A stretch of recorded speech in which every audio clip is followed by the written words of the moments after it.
What is up, YT? It's GVM-uk, and today we're back in Ironfront, and today I'm going to show you how to set up a simple mission, two sides. You wipe one side out, and you win.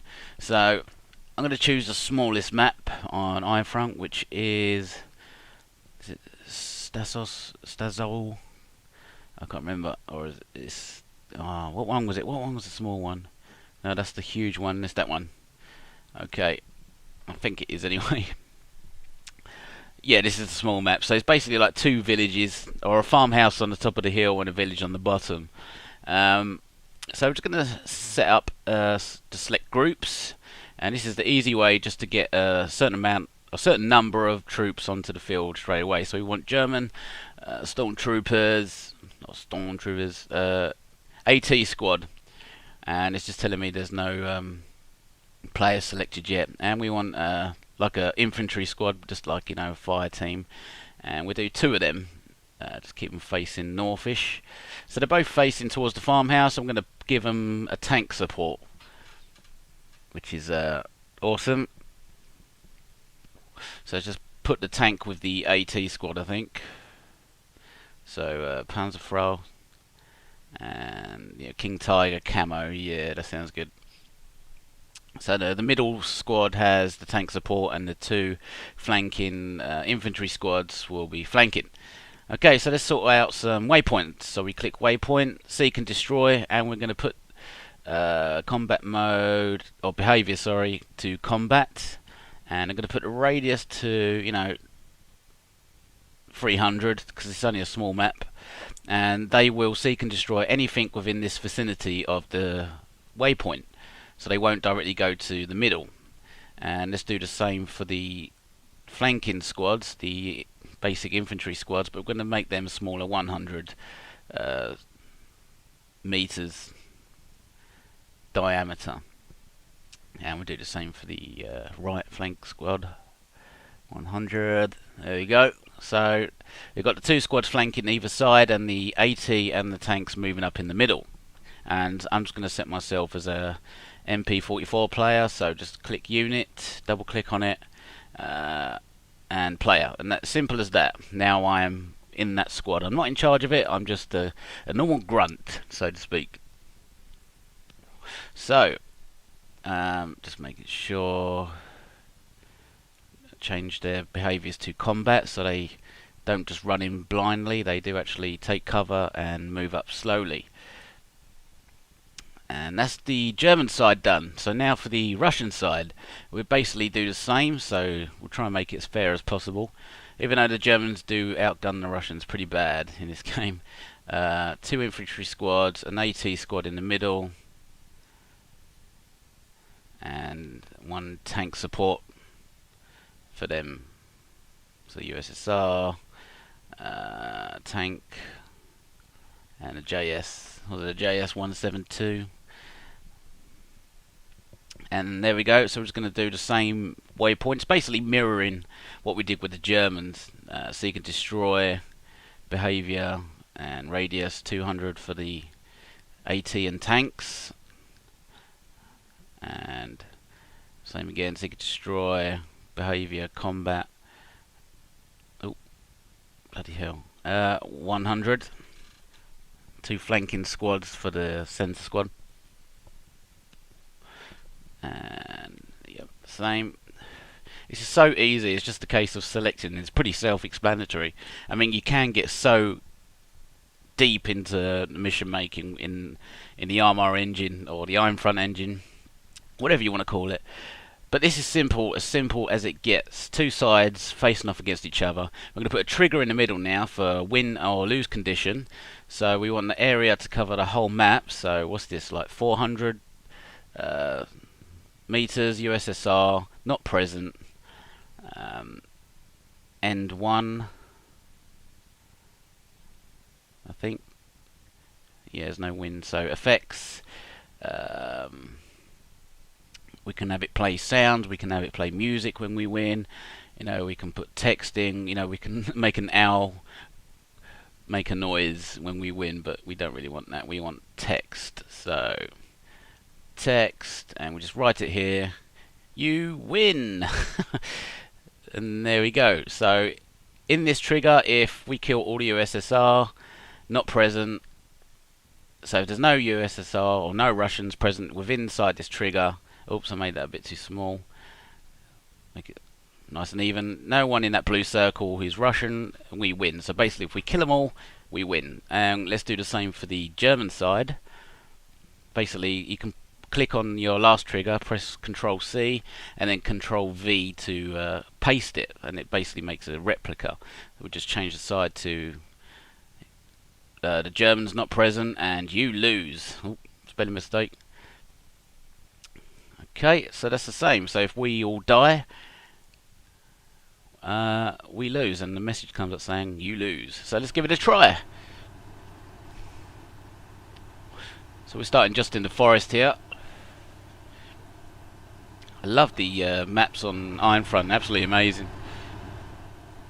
Got our tank to my right, and our fire squad is just moving up. I'm going to go see this tank for a second. Oh, it looks stuck. As you can see, all the guys mounted on the back get ready to move, but it looks like the tank's actually stuck. I might have to fix that. It's not going to be no use to us there, that's for sure.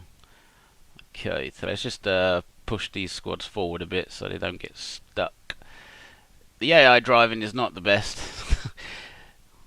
but given the size of the environments and how many objects there are in them, I think they do pretty well most of the time. Let's push these guys behind the farmhouse, so they might actually have some cover. Behind. There we go, that should be done. Let's try it again. Round 2.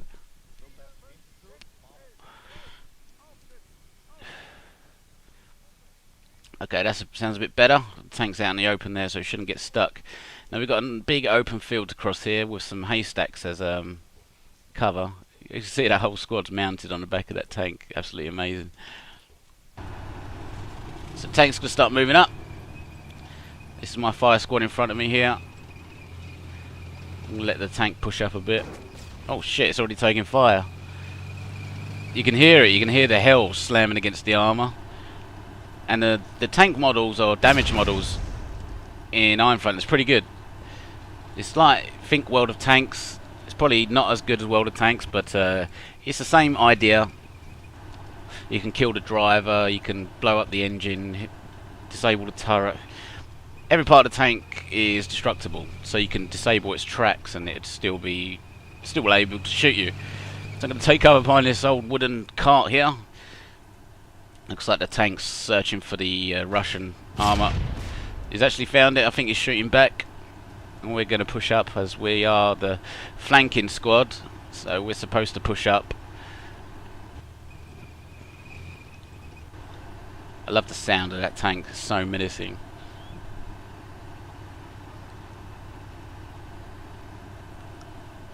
He's not firing, he might have disabled it, I don't know. So we're going to push up, guys. Can't see no Russians yet. I hear the tank though, it's not dead, it's still moving. I hear the Russian tank, it's to my left somewhere. Exchange of fire going on now. I'm going to make a dash to this old wooden cart, broken, missing a wheel. Oh shit, there's loads of Russians in front of me there. Give them some suppressive fire. The MP44 is an amazing weapon, so advanced for its time. It's basically an assault rifle. I mean, the MP40 German submachine gun is a pretty naff at range. Oh Jesus, there's the tank. And by the looks of it, it's got a load of infantry on the back of it as well. Don't know where that went. Went behind the tree line.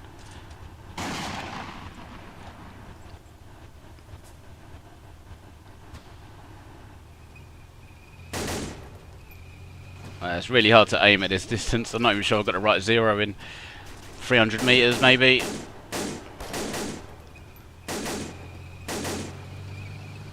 Short burst, because this thing does like to fly itself in the air. The recoil was ridiculous. Oh, taking fire. Reload and duck.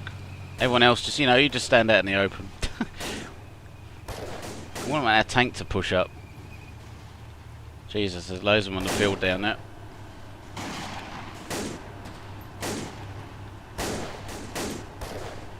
I think he's down. Yeah, I got him.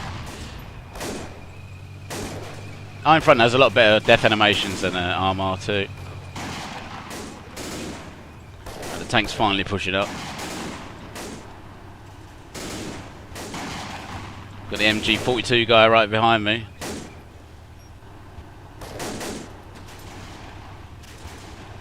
Can see their muzzle plumes.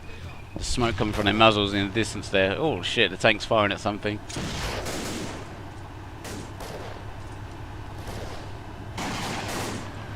Oh, he nearly shot me then. Oh jeez, I took a hit. Get back to the car. Take cover. I'm injured. Damn it. That's gonna screw up my aiming. Yeah, it's everywhere now. Look. So what the hell? Just unload half a magazine into him. I'm gonna try and call for a medic. I'm not sure if he'll heal me though, because we're in the middle of combat. The squad leader will only tell him to heal me if it's safe to do so. Oh, they're dropping like flies on that open field down there. Whoa, the tank's firing on the infantry there with heat rounds. Oh, the MG42 guys pushing up.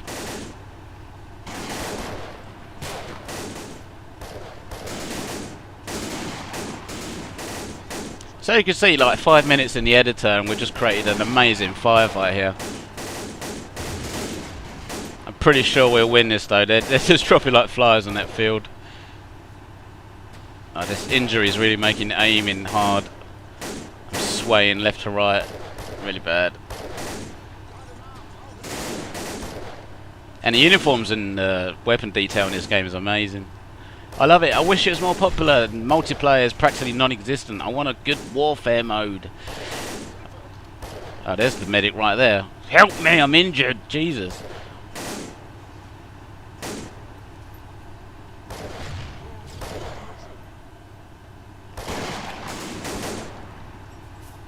That red circle there is where the squad leaders told me to kill him specifically, so there's a target painted on him. And is that tank stuck again? I don't know, I'm going to push up anyway. Move up with these guys here.